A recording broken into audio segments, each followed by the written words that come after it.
Hey everyone, I'm Burça Boran. I've been working in the VFX industry for over 15 years, and in the last couple of years I had chance to work on projects like Avatar: The Last Airbender, Game of Thrones, and The Mandalorian as a 3D modeling and texturing artist. On this channel, I will be focusing on ComfyUI workflows, Linux-based AI setups, including training your own LoRAs, how all of this fits into a modern VFX workflow, and any updates and news from the AI world. So why Linux? It's fast, it is clean, and it is fully under your control. It uses your CPU and RAM efficiently. The file system is much faster. Centralized package managers make installing anything extremely easy. No ads, no telemetry, and no force updates. And honestly, it is just better for AI and any heavy resource-hungry workflow. In my own tests using Fedora, I got about a 15% performance boost running the same ComfyUI video generation workflow compared to Windows. Same exact hardware. And most importantly, on Linux, you are the user, not the product. So which Linux distro to choose? If you are just starting out, here are my personal recommendations. Number 1, Linux Mint. Super stable, fast, clean, very beginner friendly, a traditional desktop that just works. Number 2, Fedora. Modern, almost bleeding edge, but still very friendly to new users. Great if you want newer kernels, newer drivers, and up-to-date desktop experience. Number 3, Arch-based distros. This one's for more advanced users. It's a rolling release, highly customizable, perfect if you want full control, and whichever one you choose, don't worry about the setup. My setup tools take care of everything. We are going to start with my post-Linux script because it handles all the heavy post-install work for you, from drivers and codecs to hardware acceleration and essential utilities. My post-Linux script helps you to configure your system right after a fresh install. You choose your Linux distro and your GPU type. This script will then install the correct NVIDIA drivers, set up essential media codecs and hardware acceleration. It will detect your desktop environment and install all important developer tools, libraries, and system utilities. One command and your system is ready for AI work. Let's look at that. I just opened a new terminal and I created a test folder, and this is my Arctic Latent GitHub page. You can find my scripts and tools on this page. So what we are going to start with first is the post Linux. Just click on post Linux. You can read all the details that the script is capable of. You will just run it and you will forget about the setup. So you can read all the details. I don't want to take your time reading everything. We need to go to usage section. So we are going to clone this and we will cd into this directory and we will just run it. It needs super user privileges, of course. We are going to put our password. It is asking me what I am using as a Linux distro. I am using Arch, so I will choose 3. I am using an NVIDIA 5090, so I will choose 1. This is going to be so much more faster because I already have everything installed, but this is it. So it installed everything for me. It did an update first in the beginning, then it's updated the system. It did some Arch-based configs that's nice to have. It checked the NVIDIA driver if it is installed or not. For the newer generation of NVIDIA, we are using the Open Linux kernel, so it detected and installed all the NVIDIA drivers for it with utilities and 32-bit packages, and then installed all the base development and Git packages, installed a basic firewall and applied a basic firewall setup. It installed Flatpak. We are going to use Flatpak because I have a very nice ComfyUI asset helper tool that is a Flatpak app. So we are making sure that Flatpaks are installed.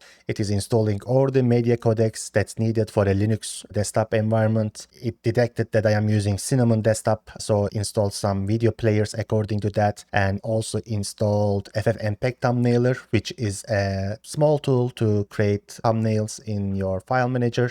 Installed NVIDIA VIP driver, which is needed for hardware acceleration. These are all going to be almost same for different Linux desktop environments, which I generally set up for GNOME, KDE Plasma, and Cinnamon. Then it is going to be installing everything for whatever Linux distro you choose. So archive tools, Cinnamon desktop essentials, etc., etc., Firefox. So let's now jump to my other tool, which is the ComfyUI Installer script. ComfyUI has lots of moving parts, different CUDA versions, PyTorch versions, attention systems, and more. This installer simplifies all of that. It creates a Clean Python virtual environment lets you pick your GPU tier, install the correct PyTorch and CUDA combo automatically. It also supports precompiled custom Linux will, so you can add performance-tuned packages without compiling anything like Sage Attention. I will cover that in a separate video.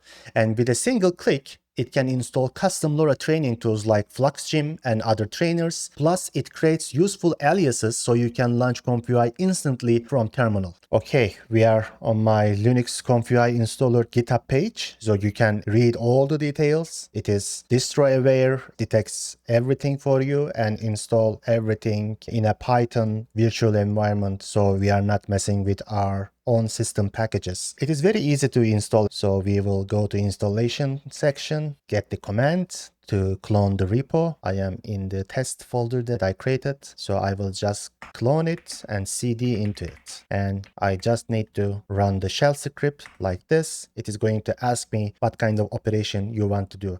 Like I said in the beginning of the video, it installs ComfyUI, or you can install pre-compiled fields like Sage Attention, which can be a little bit pain in the ass to install, but we are going to look at that in a different video. It can also install LoRa trainers like FluxGym, OneTrainer. I will add more. I only have FluxGym right now, which I am going to show you how to train a Flux LoRa.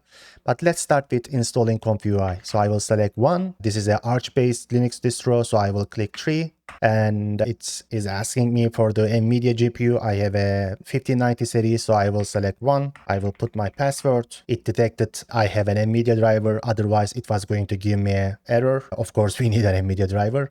So it is asking me for a directory. Now, in this default directory, I already have a ComfyUI installed. So what I'm going to do, you need to select the absolute path. This is my home directory. I will do test comfy test. It is cloning the project, installing all the necessary stuff. So as you can see, it created a Python virtual environment already with Python 3.12, which we are going to use. In my opinion, it's like one of the most stable. And it is asking me everything is installed. Are you ready to install the PyTorch? Yes. It is going to skip some stuff because I already installed ComfyUI in this machine before. Okay, it installed ComfyUI without any problem, of course. In the last section, it is going to give you an info. So you can manually run your ComfyUI with these commands. But what is nice about this script, it is going to create you some nice aliases. So you can just run this command in your terminal and it is going to run your ComfyUI. If you have multiple installed ComfyUI versions like me, so for example, I have another one in my system, so it already detected that. So it is going to give me an alias of 2. I am going to copy this and I need to update my shell. So I need a new tab. This is going to update my shell. Now I am going to do this and here it is. ComfyUI is running perfectly. I can just click this and run my ComfyUI. Now, let's jump to my ComfyUI Asset Helper tool. Downloading and managing AI models for ComfyUI can get overwhelming. Different quantizations, sizes, hex encoders, LoRAs, upscale models. Arctic Downloader is a Rust-based Flatpak app I created to simplify all of that. It automatically downloads the correct model based on your GPU and RAM. It also grabs all the required files, hex encoders, upscale models, and anything else my workflows are going to rely on, and places them in the correct folders. There is also a LoRa section, so you can download the exact LoRAs you need for my workflows. Fast, lightweight, and sandbox. We are right now in my Arctic Downloader applications GitHub page, so I will just read a little info. It's a created asset companion for ComfyUI users who want to grab the right models, variational autoencoders, and LoRAs without hunting through endless links. Tell the app your GPU VRAM and system RAM tiers, and it highlights the builds that match my YouTube tutorial setups, then download everything into correct ComfyUI folders with live progress.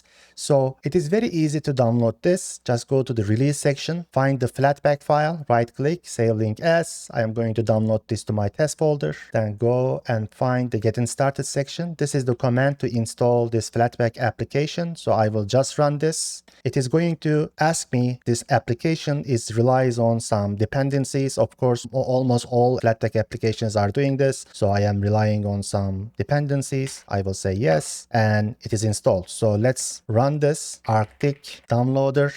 And let's maximize this if I can. Yes. So it's a very nice app that it will install all the models that's required for my workflows. Currently, I have only One and Flux models. I will add much more models in the future. Let's say I want to download Flux. So I am going to choose Flux 1 dev. I am going to choose my ComfyUI folder, and this is going to be my test folder in this case, test comfy test. And I will say my GPU VRAM is tier A. It's between this VRAM, and I will say this is my system RAM tier. And as you can see, it already selected the variant for me. So just keep in mind, I am downloading everything when I choose Flux dev, because in my workflows, I am going to show you different Flux models. There are different Flux models like Flux dev, Flux fill, Flux canny, depth, context, etc.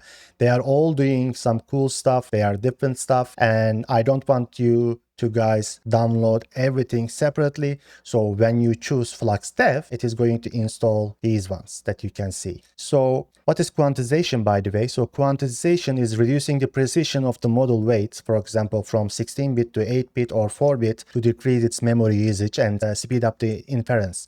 This is important for low VRAM users, because you cannot just download a very big model like full precision 16-bit and wait to work for your GPU. It will not. That's why when you choose, for example, tier C, which is like a lower VRAM tier, it says lower than 12 gigabytes, it is going to choose Q3. So that's why this is important. So in my case, actually let's download this because it is going to be much faster. Remember, when you go higher models, of course, that also means higher file sizes. So I just want this to be very fast. So I'm going to download this. It is nice that we are seeing a live preview of what is downloading. You can see it is downloading all the files. So what is also nice about this, it is not only downloading the AI model, it is also downloading the required text encoders, variational autoencoder, some LoRAs, everything in the background. So I have some always artifacts that it is going to grab, download, and put in the right directories. So let's wait for this and we will go after that. Okay, our downloads are finished. We are going to see this nice little window. It is going to show us what's exactly downloaded. So you can check everything that it is downloading for you. And as you can see, you can just click a file and click open folder. It will go to that folder and everything is organized. For example, it is going to download an upscale model inside a Flux 1 dev folder name. So to make everything more organized. So let's close this. And before I jump to a ComfyUI workflow, I would like to give a little bit more info about this quantization section. So this quantization can be tricky when you look at this picture. This is not 100% accurate. This table is something that I found searching about different GPUs and getting user reviews. Since I don't have all the GPUs, it's not going to be realistic for me to test all the GPUs, of course. So I am looking at different user reviews, what GPU they use, which quantization they think works great. So this is like a general picture, recommended quantization. It is not like 100% accurate. So you can try different quantization based on your GPU. And what is nice about this tool, it's not going to download everything again. It will skip whatever you already downloaded and it will only download the parts that's not available for you. So for example, if you download tier A and then you want to test tier B, it is going to download everything and it is only going to download tier B stuff automatically for you. So it's going to be much faster. There is one more very nice feature of Arctic Downloader I would like to show. And if you look at the LoRa section here in the app, in here, I am going to share some very nice LoRas that we are going to use in my workflows. And you can just download them and preview them in here. For example, right now I have two LoRas, one for Flux 1 dev, which is called PG Anime, and one is called from Flux Crea, Flux Realism. You can see the preview here. You can see the creator. And these are all getting fetched from CivitAI website. What is nice also, in every LoRa, there is a trigger word that you need to use in your prompt. So you will also find the trigger word here. And if you click on the trigger word, it is going to be copied on your clipboard so you can directly use in your prompt, just clicking Ctrl V to paste. And one thing important here, some creators are not allowing downloading for unregistered users. So if you have a message like this one, you are not authorized to download, please paste your Civit AI API token. It is very easy. Civit AI is free. Go to your Civit AI website, go to your settings, account settings, and in here, API keys, create an API key and give it a name, for example, test2, and it is going to give me an API key. I will copy this and I will paste this here.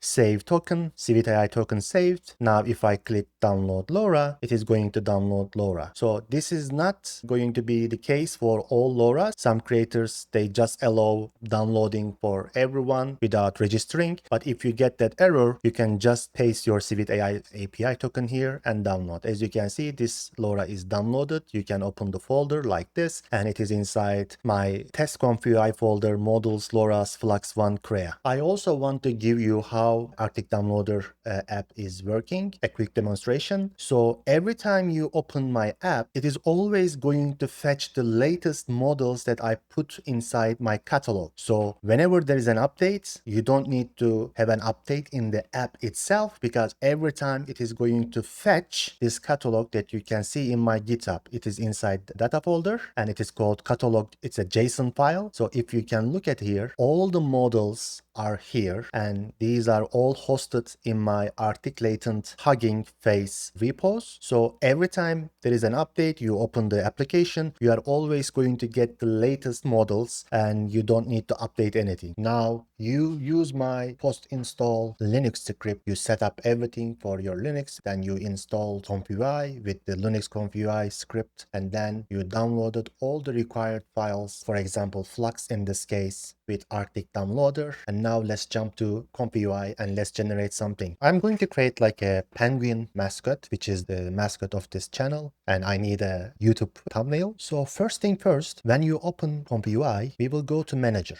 This is a custom node that you normally install yourself, but with the Linux ComfyUI Installer script I created, this is the only custom node that automatically gets installed, because there are lots of custom nodes and I think they are all optional. But in my opinion, ComfyUI Manager is a must, because this is a tool where you update all your custom nodes or the ComfyUI Manager itself. So you just click update all and it's updating the ComfyUI Manager and ComfyUI if there is an update, of course. And what is nice about this, if you go to Custom Nodes Manager, it is giving you this millions of custom nodes list that you can download and apply to your workflow. So in this case, for this workflow, we need a custom node called ComfyUI ControlNet, which is this one, AUX. I already installed it, so you can install this. Another one we need is ComfyGGUF. This is for us to be able to use quantized models with ComfyUI. So I am going to show you how you can also use this in this workflow.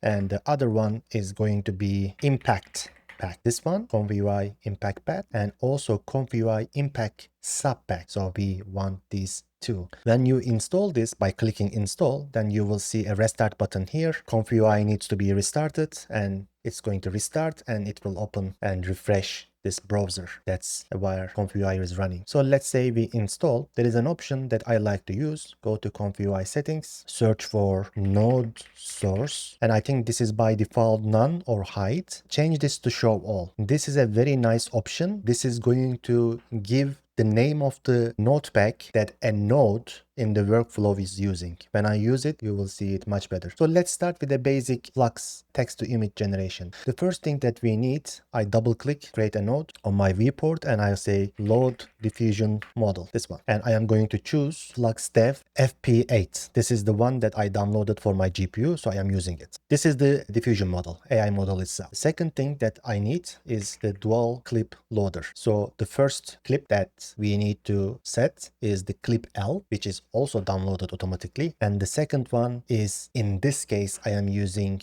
FP8. So I am going to choose FP8 clip. I will show you what you need to use for different quantized models. And in the type section, I need to change this to Flux. Okay. So dual clip loader is a node that loads your text encoders. And the text encoder is part of the AI model that turns your written prompt into numbers, and then these numbers became an image. So this is how AI works. So there is one thing else we need, which is variational autoencoder. We will double click and we will say load variational encoder, and we will also choose this file, which is also automatically downloaded for you. Variational autoencoder, it is the part of Stable Diffusion that decodes the latent image, and we are going to use a empty latent image node in a second. Empty latent is the compressed form of the generated image. So this is where also my YouTube channel names come from. So this is a new format. So it is called latent image. It is a compressed form.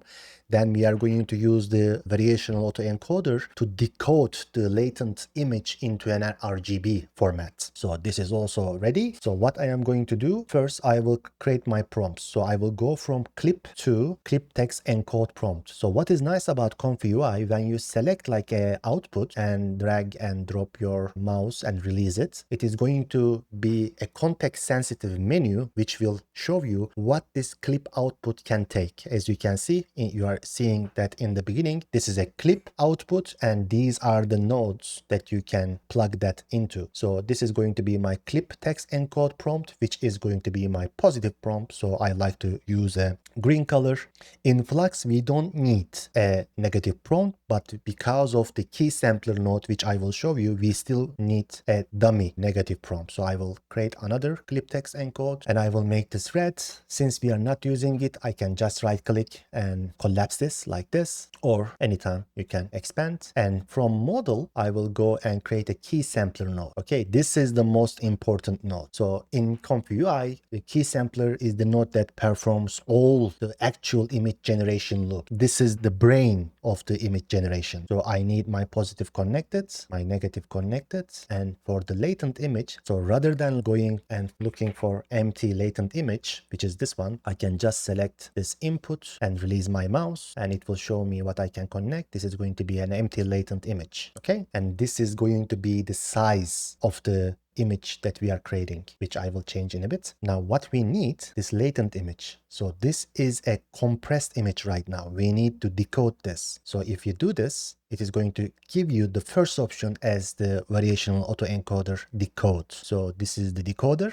and then we need to save this or preview this image. Let's say save. So this is going to be our RGB image that's decoded. And in here, we need to use some specific width and height. There are different models that are using different dimensions. So you need to find what is used for a portrait, what is used for a more wide image. In this case, it is going to be 1216 by 832. And now text to image generation is only this. So if I run this, I am going to get something. But before doing that, let's look at these options here. So as you can see, there is something called seed here. This is probably you see in lots of VFX applications. It is the number that controls the randomness. So for example, if you keep this control after generate to randomize, if you put a number here like this, if you generate something in your next generation, this seed is going to be a different number. If you do an increment, when you generate, it is going to increase by 1. So sometimes you want to use it increment, random, it is up to you. Sometimes you just want to use fixed, which is always going to give you the same seed. So steps is the number of processes that's being done to create this image. The more the steps, the image quality is going to be better, but of course the image generation time is going to be lower. So this is coming by 20 by default, so I like to use it as it is. And CFG, it is the classifier free guidance. So this is actually important in some models, but not that important in Flux, because in Flux this will be always 1. But what is this? So if you use like a low CFG number, which let's say around 1 to 4, it is like more freedom, softer images. If you use like a high CFG, let's say 7 to 12, it is going to listen closely to your prompt, but it may look more unnatural. And sampler that you see here, which is default by Euler, so this is the style of how the AI finds the image. There are different samplers that you can choose from. The best practice is to use some of them, test what kind of results that you are getting. So for example, in my test, Euler is more like a creative and some kind of like wild results. And for example, there is a sampler called TPM++.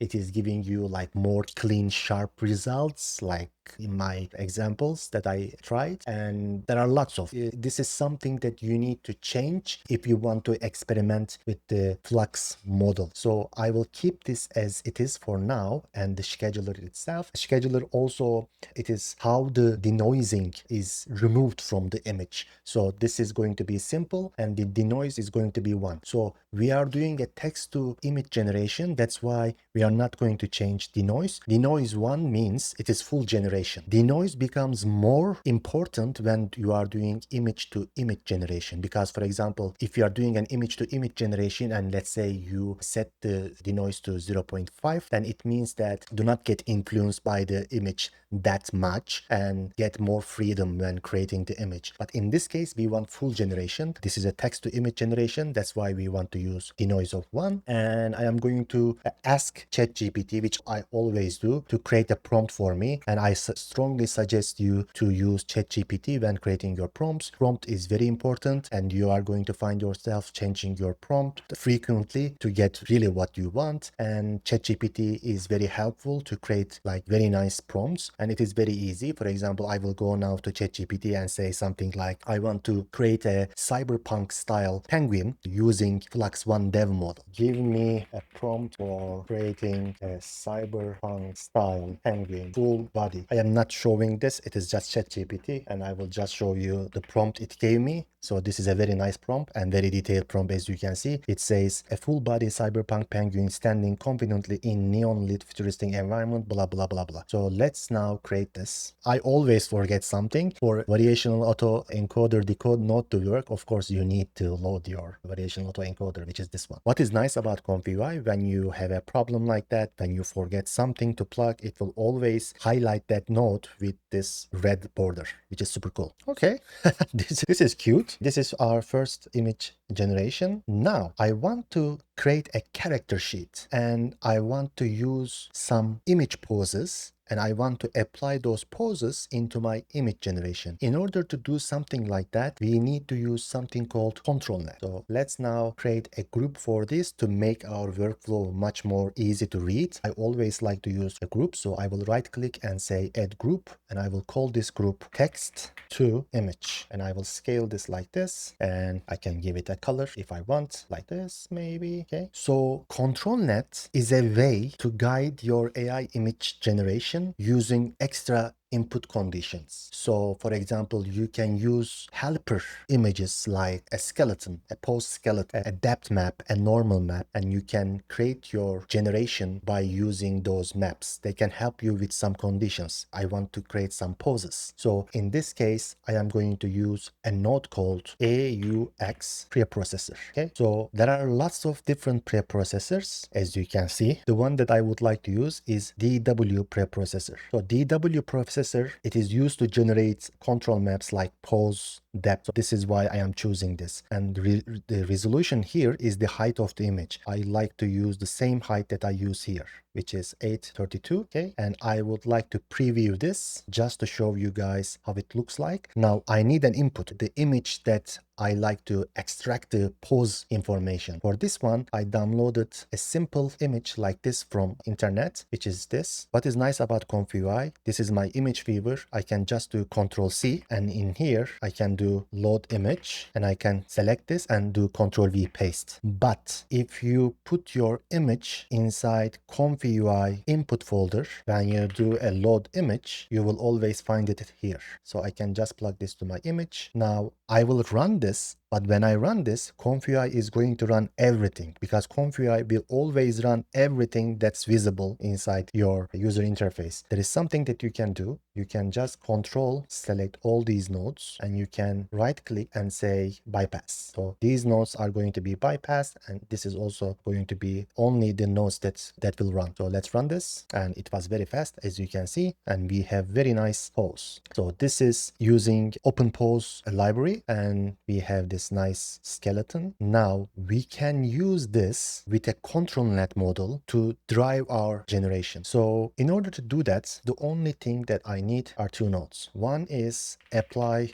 ControlNet, which will be here, and ControlNet model, load ControlNet model. The Arctic downloader is going to download the necessary ControlNet model for Flux, which is this guy, Flux Checker Labs Union Pro. Okay, so I will connect this ControlNet model into my ControlNet. My image is going to be created from this image, as you can see. So this was just a preview. I like to use preview because I just want to see how the pose looks. So this will go to image, and now I need to change the order. My positive prompt will be here. My negative is going to be here. I need to connect my variational autoencoder also to this guy, and now I can scale this like this. Maybe I need to connect the positive from my apply ControlNet to positive and negative to negative, and let's right click to this and set group nodes to always. So I re-enabled them. Latent image, we are not changing anything. We still need empty latent image. What is very important in here is this strength. This strength is going to be influencing our image. So if you keep this as 1, you will be having some problems because it is going to do something like this. This is a completely different image. It is trying to influence from this image a lot, and it is going to forget your prompt that you use here. So that's why I like to use something like maybe 0.5. Now I am going to use a different prompt here because still, if we are using ControlNet to create these poses, I still need to do some changes to my prompt. So I will use a prompt like this: Cyberpunk Penguin Warrior Hyperrealistic Oil Painting Style. Exact 11 pose character turnaround sheet based on the provided layout. Full body weaves only, blah blah. So this is important.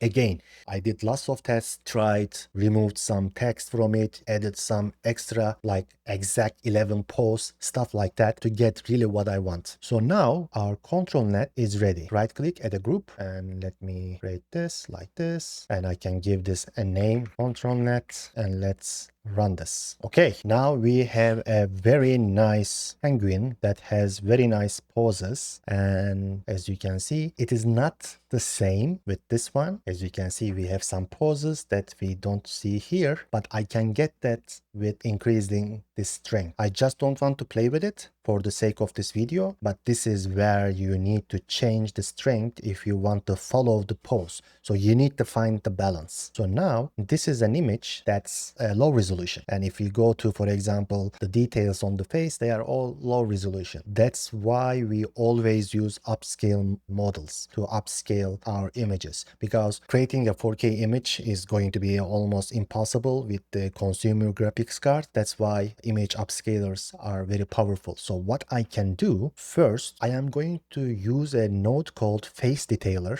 It is completely different than the upscaler, and this face detailer is going to detect the face of this image. In this case, it is an animal, but I am pretty sure it is going to detect this one, and then I will upscale the model after the face detailing. So in order to do this, it is very easy to do. I will select everything like this, right click, bypass, bypass. Anything that you saved as an image is going to be in your ComfyUI folder, output folder. So this time I will go load image. Let's save this workflow, by the way. File, save, and Flux character. Okay, all right. And this is example. This is the image that we are using. So what I can do, I can open this, Control C. In my load image, I can do Control V to paste the image. Now for face detailer to work, we need the node itself called face detailer. As you can see, it is coming from that custom node pack called ComfyUI Impact Pack. And that's the settings we did here. In settings, if you enable node source badge mode to show of all, you will see on the top right section of the node a text that says, hey, this is coming from this. So for this one, of course, I need an image, and I am going to enable this group. I like to bring this here to make the connections easier, because face detailer needs the model also like this, variation autoencoder like this, clip like this, and my positive and negative like this. And now I can bring it to here, and now I can go from image to preview. Let's say preview. And I need one more very important thing, B-box detector. If you click this and go like this, the first input that we need is called Ultraleaks detector provider. So there are different models to detect certain parts of the body. A hand, you can detect hands, you can detect face, you can detect eyes. In this case, we want to use this Face YOLO 8M. This is already downloaded for you when you use the Arctic downloader,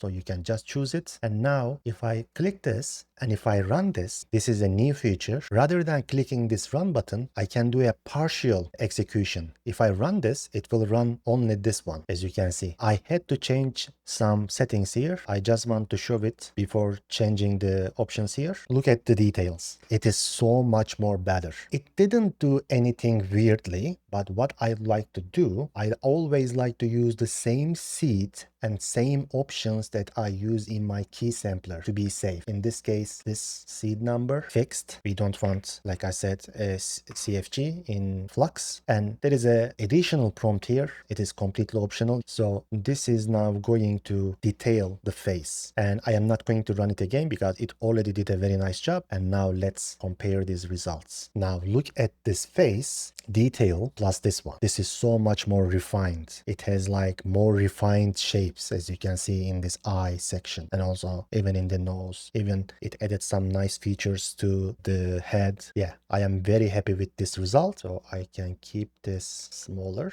put it here. Now it is time to use upscaling. So I previewed this image, I didn't save. That's why I am going to do a copy image and Control V to paste it. As you can see, it is the same image. Now for upscaling, I need something called load upscale model. There are lots of different upscale models. When you choose Flux Dev 1, there are two upscale models that are automatically downloaded for you, and the application is putting them in the upscale model, so you can just use in your workflow. The one I will use is called 4x ultra sharp, and I will use something called upscale image using model like this. Load upscale model connects to upscale image using model, and this is my image, and this is going to be my final output. And again, I can just partially run this. It will only run this, and this is going to upscale this model 4 times. That's why we have this 4x. For example, there is another one. This is only 2 times, so I just want to show you 4x ultra sharp upscaling. Let's run this, and we have gone from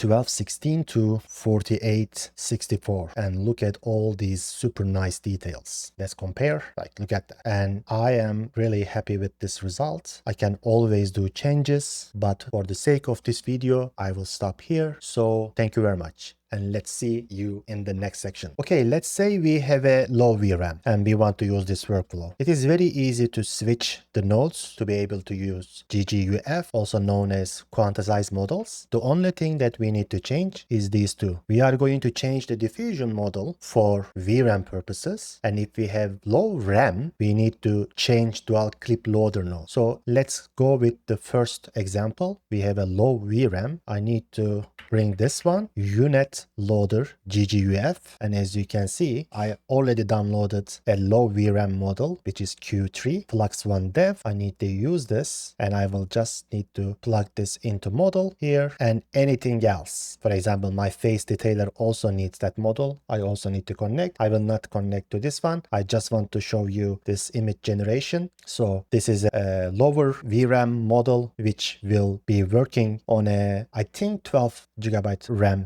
GPUs. So I can just keep this as it is. Now, I didn't download a low RAM dual clip for this example, but let's say you choose a low RAM and you downloaded that file, you cannot load it with this dual clip loader. Dual clip loader is only going to show you safe tensors. You need GGUF text encoder. And it is very easy. Just double click and do dual clip loader GGUF, and clip L is not going to change, and you are going to change the one that's being downloaded for your RAM, and you will connect them accordingly. So that's the only thing that you need to change. And as you can see, my GGUF model is connected. Let's do a test. We are not changing anything with variational autoencoder. It always stays same. And if we run this, and let's look at here maybe and run, the ControlNet is working first. As you can see, it is super fast. It already worked. I didn't understand it even worked or not. So that's why I had to refresh. So just to make sure that it is working, I am going to change this to Cyberpunk